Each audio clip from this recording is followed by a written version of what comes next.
I mean, it looks as if, to me at least, the conversation everyone's frightened of having is the one that Gerard Baker kind of flirts with in the Times today, and it is saying to Israel, "Yep, on you go.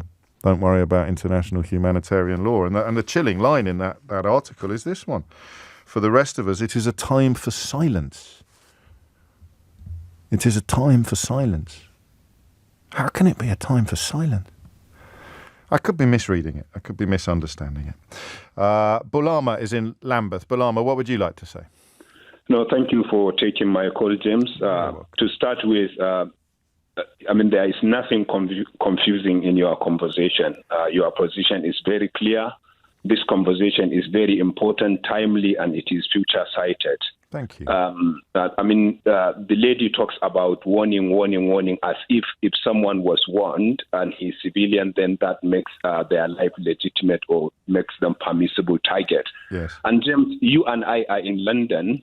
I wonder if we were given 24-hour notice to leave our homes with our families, if we have not been rendered homeless, if bombs are going to be rained, then I don't know where we are going to live to. To the point that warning is being given. Where are these people expected to go? It feels like a fig leaf, doesn't it? It feels like something that has been offered to people sympathetic to Israel's cause that allows them to avoid the full impact of what is coming. It allows them to avoid having to articulate support for everything that follows. They can claim, and I think I would need to claim this if I was in their position, but they can claim that they didn't support this happening because the people that it's happened to could have got out of the way. Yeah, they were warned, and so it is essentially then used as a justification. But if you looked at it, if those of us in London cannot leave our homes with our families in 24 hours, what more of one of the most congested areas of the world?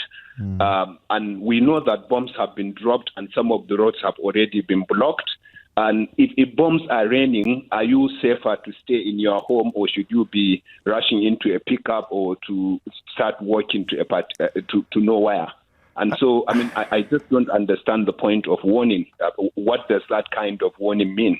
Well, the IRA, of course, used to issue warnings as well. They used to phone warnings in. So whether or not that somehow means that victims of IRA bombings, I think Omar, Sally reminds me, had phoned warnings. The victims of those atrocities somehow don't count in the way that non-warning atrocities do. I don't get it either. It's possible, Bulama, that we're both missing something, of course, and that it's possible. But when you mentioned the, LRA, I remember that Boko Haram also does want community members to leave before they attack, as if they attacked after those kinds of warning, then those who were killed should be blamed for not fleeing. And James, if you give a warning, except if you are able to isolate Hamas from that warning, I would think that Hamas would have more equipment and more ways of exiting the area before the attack. But that's the other bit that's, I think, confusing is the kindest word I can think of, is that all of the civilians flee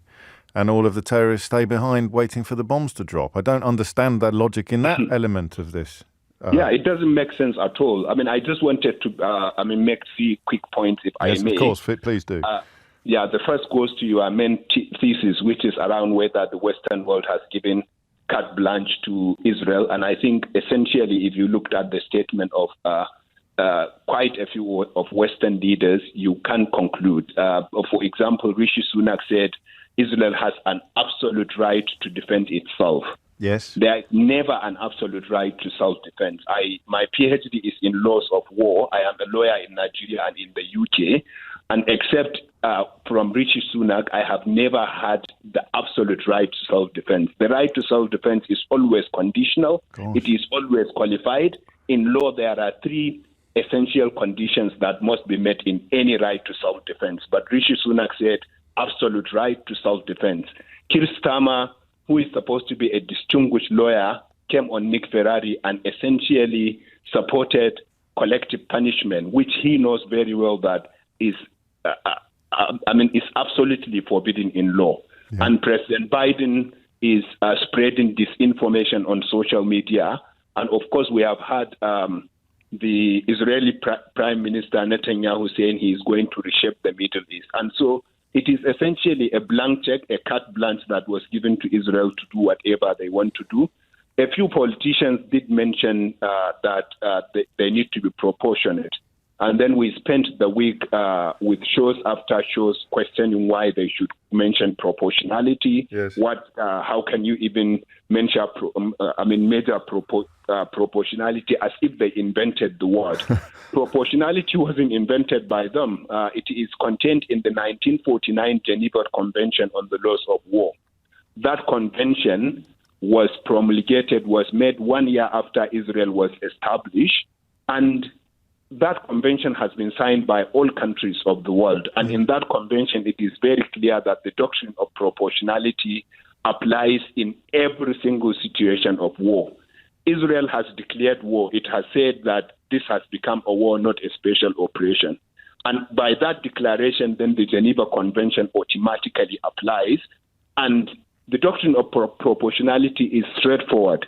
It says where you are targeting a military target, but the civilian damage as a result of that targeting, where it is going to be excessive, then you should not go ahead. And so it is a question of how many civilians are you willing to kill in order to target a Hamas terrorist, for example. Now, you spoke about the 447 children that were killed, but there are another 300 women that have been killed, and targeting or killing women in a situation of war is forbidden. And then, of course... But they wouldn't have been targeted specifically, would they? No, they wouldn't, but indiscriminate attack is also forbidden in situations of war. And this is a classic case of indiscriminate targeting of indiscriminate attacks. And the point I was going to make, James, was that we talk about the women and children, about 700 of them that were killed. But of the 800 men that were killed, how many are Hamas fighters? Yeah. And I am mentioning this so that we remember that killing civilians, even when they are adult men, is not allowed in situations of war. The final point has to do with something that is beyond law or humanitarian consideration or human rights. Boko Haram, James, started in my backyard, and I have spent the last 15 years or so studying the group. Okay. A United Nations report that was published in 2017 found that of Boko Haram fighters who joined the group after the war had started, 71% joined because of human rights abuses by state forces against them. 71% of the fighters. Why am I saying this? If you went into Gaza and unleashed horror on the people of Gaza, what you may end up doing is killing mass civilians. And I would hope and think that at the moment, most Gazans would not do what Hamas did. But if you kill them in large numbers, then the only Gazans that you would leave would be people whose life mission would be to revenge what you did on their families. And so you would end up strengthening Hamas, because a mass casualty in Gaza is going to facilitate recruitment, and a new generation of young people whose mission will be to take revenge will then grow up, and unfortunately we might see something even deadlier in the future. And so I don't think going into Gaza and conducting indiscriminate operation is going to help the situation. If Israel's mission is to ensure peace in its country, I think it is better for them to pursue a different approach than going into Gaza and committing what you and I fear. Tell me then what the last 24 hours has been like. It was like a nightmare, actually, in our area alone and around us. And let me tell you that our area is considered as the safest in the Gaza Strip. But actually, to the east of my house, to the west of my house, and to the north, and today even, about 4 houses or 5 houses were bombed. And you can't imagine the number of civilians who got killed under those airstrikes. Most of them are just women, children, elderly people. Because of the war, we can't go out. So you would find the whole families and even their siblings and their relatives coming and staying in this safe area. Just today, in the afternoon, a house was bombed for a family that had nothing to do with the military actions, and in the middle of the city, away from all the borders and all those military actions. But the family was bombed, 3-story building, and that resulted in the death of 25 people. Even my brother, I called my brother, he rushed there to help in the rescuing of the people. He was crying. Apparently, he said that we are bringing out the children as pieces. We couldn't find anybody. One missile could actually change your house into pieces of small stones. And this what the civil defense is incapable of having equipment or having man power in order to help them. So who would help? It's just the neighbors and the people around. They rush to those places trying to bring as many people from under the rubble as they can. It sounds absolutely desperate. And Taghreed, in that hell, I wonder whether would you know who and where Hamas fighters are or Hamas supporters are within Gaza itself? Would you be able to identify them? I don't like to talk about this as if it is a Hamas matter. This is not Hamas matter. This is the Palestinian people matter. We've been suffering for many years, actually, and we've been bearing all that humiliation and torturing. And, we are living in an open-air prison. We are not allowed to travel to do anything. I myself suffered a lot because of that. And, the people here, you can't say that this is Hamas and this is the Palestinian people. You have to stop actually framing it this way. It is the Palestinian cause. It is the Palestinian war. Taghreed, you think Hamas furthers the Palestinian cause? You believe that they are a helpful force in getting Palestine and Palestinians the freedom of that land? I don't know if this is their way of thinking about freeing their land, but what I think about and I believe in is that the international community is not doing anything to bring us our rights. The Palestinian people have been for many years complaining and actually approaching and addressing all the international communities. And you can ask the human rights organizations who several times warned that the Palestinian people are oppressed and subjugated, and they are suffering a lot, and the death of them, they are killing the Palestinian people every day. Taghreed, can I ask you about how you're going to, if you want to, how you're going to get out of Gaza? I don't want to go out of Gaza, and actually there was a call from the defense minister, the Israeli defense minister, asking the Palestinian people from Gaza to leave to Sinai. This is not the solution. Why don't we go to the root of the cause of this violence in order to end it? Sending us to Sinai, Egypt, is not a solution. I understand. Taghreed, really grateful to you for your call. Thank you so much, and stay as safe as you possibly can. Taghreed calling us from central Gaza. One thing that struck me really is the complete dehumanization and lack of coverage over what's happening in Gaza. And I have to start this, obviously, just by saying how horrific it's been to see the loss of life from the Israeli side, from the Palestinian side. I mean, the footage is just horrifying of civilians being targeted. And I just wanted to sort of come on here to share the sort of some of the stories coming out of Gaza. Because as you know, there's no international media allowed in. And we have so far reports of over 260 children dying in Gaza. And hearing everyone talking about Israel's right to defend itself, I just wonder how many dead Palestinians will it take for Israel to feel like it's avenged its dead civilians.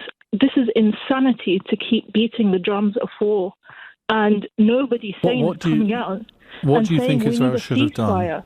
What do you think Israel should have done in response to what happened on Saturday and Sunday?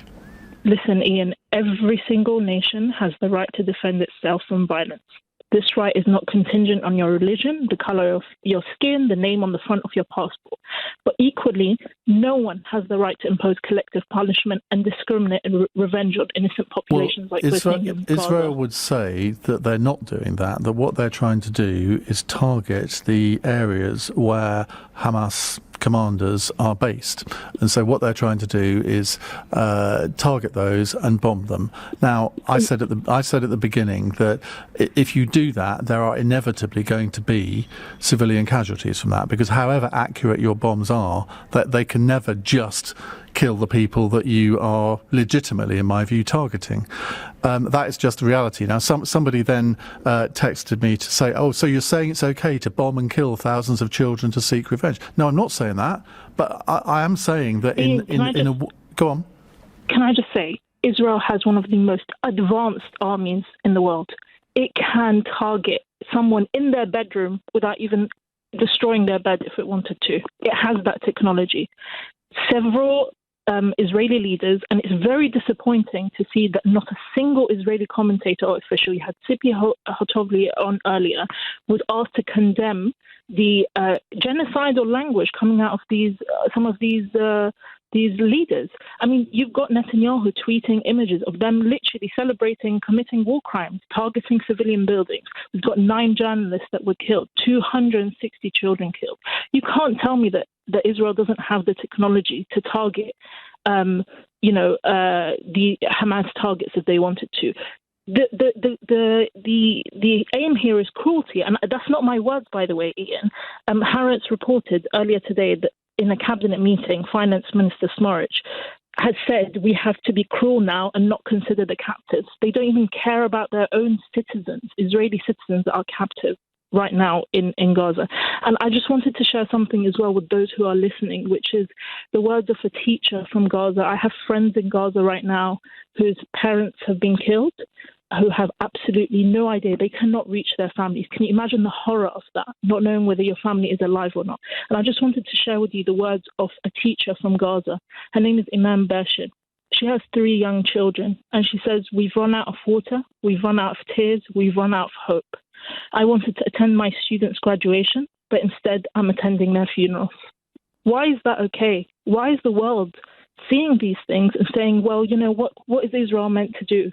Do you know what Israel is meant to do, Iain? Tomorrow, if Gaza is obliterated, Hamas is gone, it will not end this conflict. It's insanity to beat the drums of war. I agree with you on that, and I think this is where William Hague's article today, I think, is so important, because the Israelis must not fall into the trap that they have fallen into in the past and effectively do Hamas's work for them, because I think the majority of public opinion on Saturday was horrified by what was happening, and you said yourself you were horrified by what was happening. We all were. And so I think Israel had an opportunity there. I'm not going to sort of say that they should have made a sort of PR coup out of it. That would be crass. But we all know that in times of war, and Netanyahu has called this a war, you have to not just win militarily, but you have to win hearts and minds. And unfortunately, Israel in the past has effectively grabbed defeat from the jaws of victory by some of the things that it's done. And although I do fully support Israel's right to defend itself, sometimes it is its own worst enemy, and I've said that in the past. And so I'm not somebody who just follows an Israeli line, hook, line, and sinker. I can see that there are nuances which have to be observed here, but there are too few people in the Israeli government, whether it's Netanyahu or whether it's these weird parties from the extreme right, that nuance is an alien word to them. No, but it's not just about nuance here as well and optics. What we're talking about here is international law. And I think this is the crux of the issue, right? Everyone is talking about Israel has a right to defend itself, and nobody is talking about how we can end this violence, how we can end these atrocities. Well, to be fair, right? We're only 4 days in. No, I mean, how long do we have to go on? I mean, this is actually horrifying. It shouldn't be this long, you know? And This is the crux of the issue. For 70 years, Israel has been trying to bomb and subjugate its way to peace. You can't bomb your way to peace. It's clear that the only road to peace is for both Palestinians and Israelis, not just collective punishment, indiscriminate bombings like we're seeing in Gaza, which is a war crime, is to end the illegal occupation and dismantle the apartheid policies of the occupying power, which is Israel. Nobody is talking about international law here. Everyone's talking about Israel has the right to defend itself. Who's talking about Palestinian rights to life right now? As a Muslim, I know that every single Muslim knows the plight of the Palestinian people. They know the struggles of the Palestinian people. And we need to ensure that the struggles of the Palestinian people are not blamed on the Jewish community and Jewish people across the world. And the way we do that is that the imams and the Muslim leaders, the community leaders within Muslim areas, they need to speak up. Every Friday, there is a Jummah prayer. Hundreds and hundreds of Muslims go to these prayers. The imams need to be clear that the Palestinian struggle does not reflect on all of the Jewish people, and we need to be professional in our discourse. We need to be adults, because there are no adults in this, right? There's Benjamin Netanyahu who is trying to wash his hands of Israeli blood with Palestinian blood.